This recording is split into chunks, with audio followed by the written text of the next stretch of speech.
ZIMBARDO study, they listed a number of points. They listed a number of coping mechanisms, which I will mention here, along with some of my personal comments.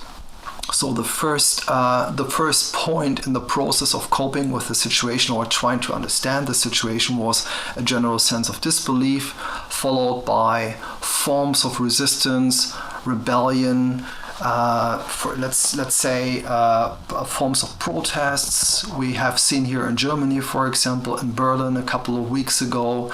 But these forms of protests are happening all across Europe and all across the globe, I would say.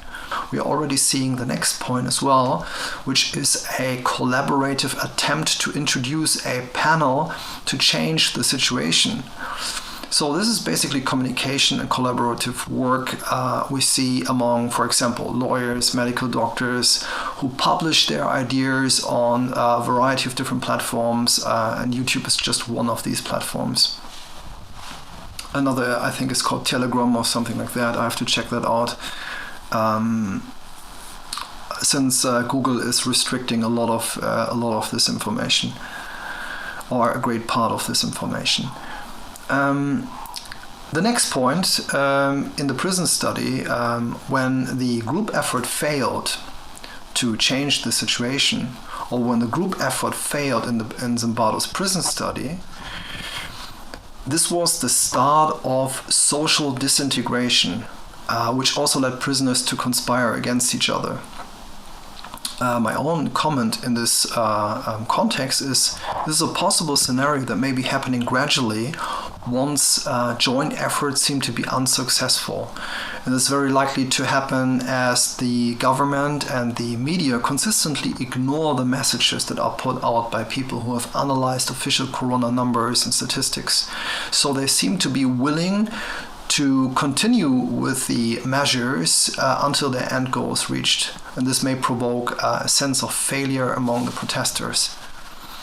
The next point is in the study, there was an emerging passivity and acceptance among the inmates or the prisoners, the prison population, apostrophes.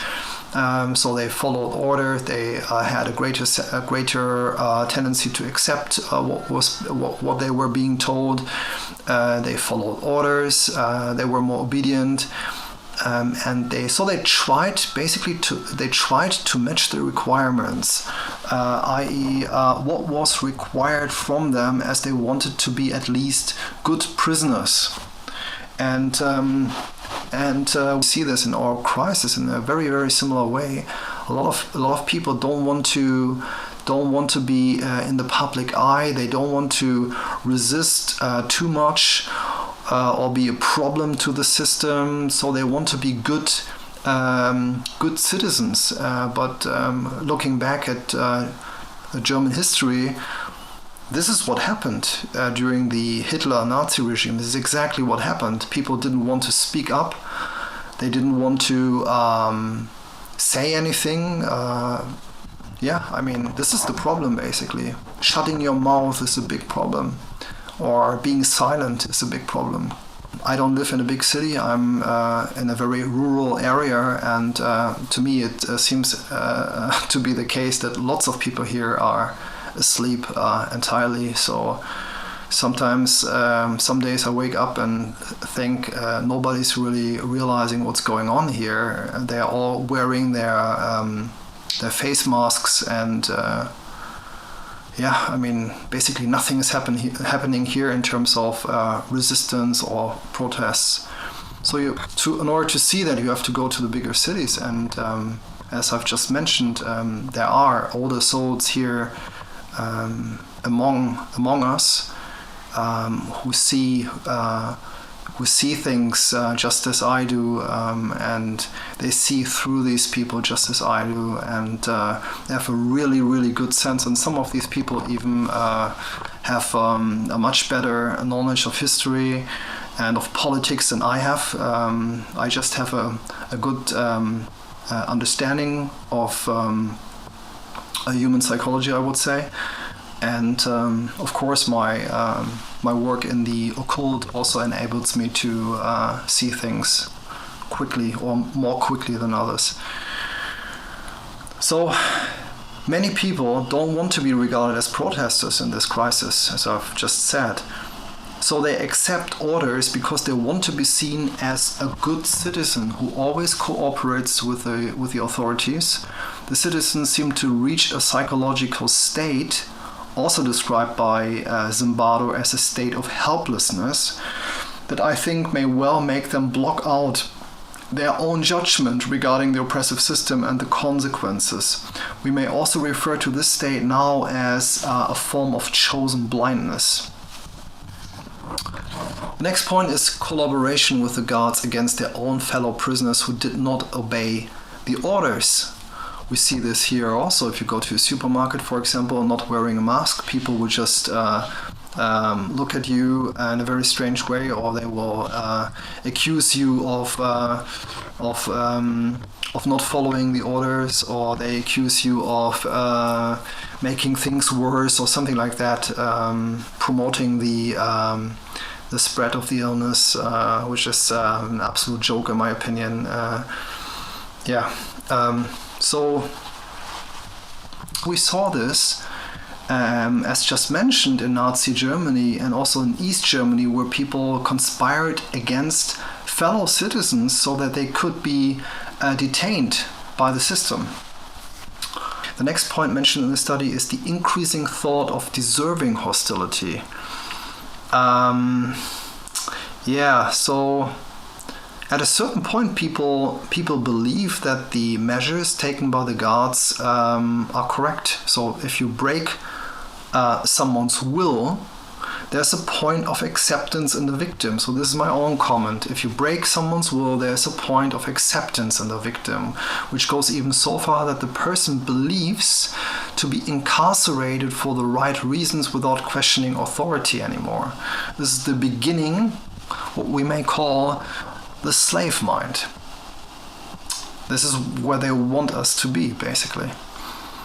Next point that was listed in the study is increased passivity. I've already mentioned that to a certain extent. Increased passivity and lacking of emotional response or emotional involvement. This was coupled with a general sense of a lack of identity as they lost touch with themselves. So I personally would say that if you deprive people of their freedom, they will get to a point where they don't know who they are and what they stand for. In Zimbardo's study, they mentioned another very important point, that the prison population was controlled through an environment that was so unpredictable that they were scared to do anything at all. The experimenters describe this as a zombie-like reaction. If you have the original article, it's on page 95. The experimenters describe the psychological state of the prisoners as a zombie-like reaction in response to the unpredictability of the situation. Unpredictable because the guards had so much freedom what they could do with the prisoners. And as I've mentioned, they invented new ways of humiliating the prisoners, or there were some very sadistic guards and so forth. A point that is very important to mention is that the guards that took part in the study were not abnormal in terms of their psychology, in terms of their reason capabilities. So they were normal, in apostrophes, participants without any psychological problems. But still they reacted in these ways, so it tells us something about human nature. And it underlines as well that we're just beasts. So my own comment, this zombie-like reaction in the population, this is what they are also going for. And this is being implemented right now. This is my own comment regarding the point that was mentioned in Zimbardo's study. So they are implementing that zombie state right now. or they want to move towards this zombie-like reaction in the population. There are new political measures every single day. People look up to politicians regarding the new measures that will be put in place. They just react, and as a way of coping with the situation as described above, they lose touch with themselves, which is an enforced process, something like a violation of human rights and freedom to such an extent that this unconscious reaction is triggered.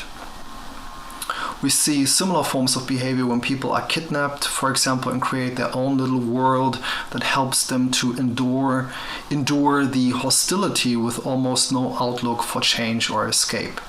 One of the concluding remarks of ZIMBARDO in the study was that since prisoners and guards are locked into a dynamic symbiotic relationship which is destructive to their human nature, guards are also society's prisoners. This is on page 97 in the study, and I will leave you with that information. Think about it. Think about my own personal remarks. Read the study again. This is also a good idea. Read the original paper. I will link the original source, the reference for the original source in the description, and have a look. And then, post your own comments, post your own feedback in the comment section, and give me your personal feedback. I'm always interested to know. If you post your feedback in the comment section, it also increases the chance that this video is seen by more people. And since this is a very new channel, I'm trying to push these messages forward. I hope a lot of people are exposed to this information, because I think it needs to be put out again in a repolished form. And it's such an important, but there are a couple of so important studies that were conducted in the past, as I said, between 30 and 40, over 40 years ago. Such important papers, and they are still relevant. They're still very, very relevant. Such as, another, it's not a scientific paper, but a book that was written by George Orwell in 1984, which is also very relevant in this context.